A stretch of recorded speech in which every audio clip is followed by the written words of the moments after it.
Well, good morning, Gibson family.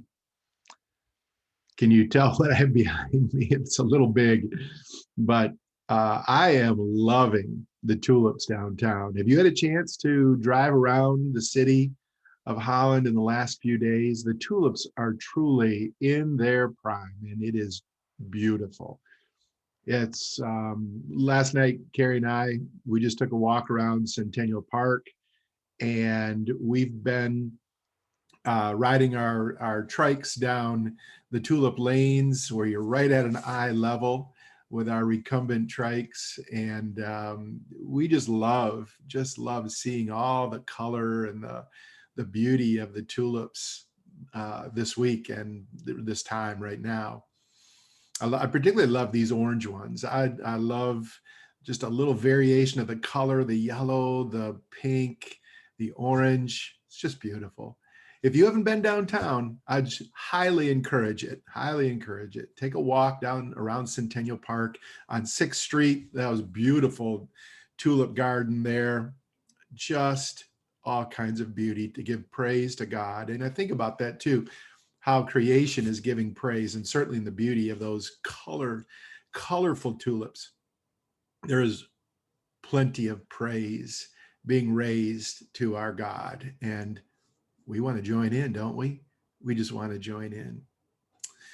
Well, I want to remind you that this is S.W.O.T month at Gibson, and we are thinking in our renewal journey, and we're listening to the spirit nudges and the spirit promptings to what are the strengths. We thought about that last week.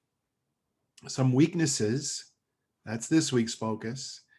Opportunities, next week's focus, and threats for the following week. So this week we're thinking about weaknesses. And I don't know about you, but I don't like thinking about weaknesses in my initial reaction and in my flesh, right? I hated that question in a job interview. What are your weaknesses? I'm reminded of that Michael Scott in The Office scene where he starts listing all these excesses of positive things. I love too much. I care too much. You see, because really my weaknesses are my strengths. That scene always makes me laugh. But I don't like thinking about them. But I have learned, and I know it is important to recognize our weaknesses, recognize those strengths, but also to name those weaknesses. And so we're doing that. Weaknesses are not necessarily a bad thing. We're just naming where are some areas that we can grow as individuals and as a church community at Gibson. What are some areas that we need to improve in? I mentioned before, and I'll mention it again, weaknesses also can stem from past hurts and relationship breaks. And so perhaps, again, there are some opportunities for us to confess, to repent of some things in our past that have created some weaknesses in us and among us. I don't know what those are. I don't know if there are any of those kinds of weaknesses at Gibson, but I want to point those out. I want to remind you that that is an area to think of as well for weaknesses. And when we name those weaknesses, we're reminded of the fact that the Spirit is continually working in us and building us up and growing us up. And the Spirit does give gifts for particular seasons, I know from my own life and from others. So just because something might be identified as a weakness today, it's very possible that the Spirit is working right now to equip us in that particular skill or that particular awareness or that particular sensitivity. So to name a weakness is, again, not a bad thing at all. Plus, we need each other in that, because when we are a community and we are together as members of a body, our strengths cover over weaknesses and weaknesses come in, and together we form a complete whole. And where there are those weaknesses, again, we can bolster those up and become stronger. And we can seek partners. We can seek partnerships along this renewal expedition where others can help us.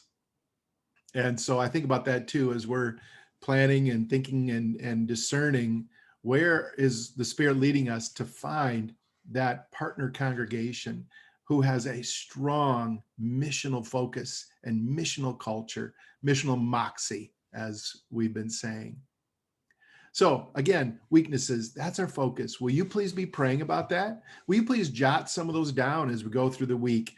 And when we get to church on Sunday, there will be sticky notes again on the table, a different color this week. And you can write down any of those weaknesses that you come with and post them on the wall in the designated spot. And then during the service, again, that will be the focus of our congregational prayer, a main focus of our congregational prayer. And then there will be opportunity for you to respond even during the service and to put up a sticky note or two as we sing a song following our congregational prayer, like we did on Sunday this past week. So, friends, I pray that as you think about this, as you reflect on this, as you invite the Spirit to point out what are the weaknesses that we need to name, that will bring clarity, and that we will listen together to what the Spirit is saying, that we will discern together, that it will be helpful for us to know how do we proceed in our renewal expedition. So until Sunday, get out and see some tulips if you haven't already, and just walk around Centennial Park. You will be blessed. Walk around that 6th Street, beautiful tulip garden there. Wherever there are tulips, ride Tulip Lane. It's just too much beauty to miss. So I encourage you to catch it. All right, friends. I love you, and I look forward to seeing you again. And until Sunday, shalom.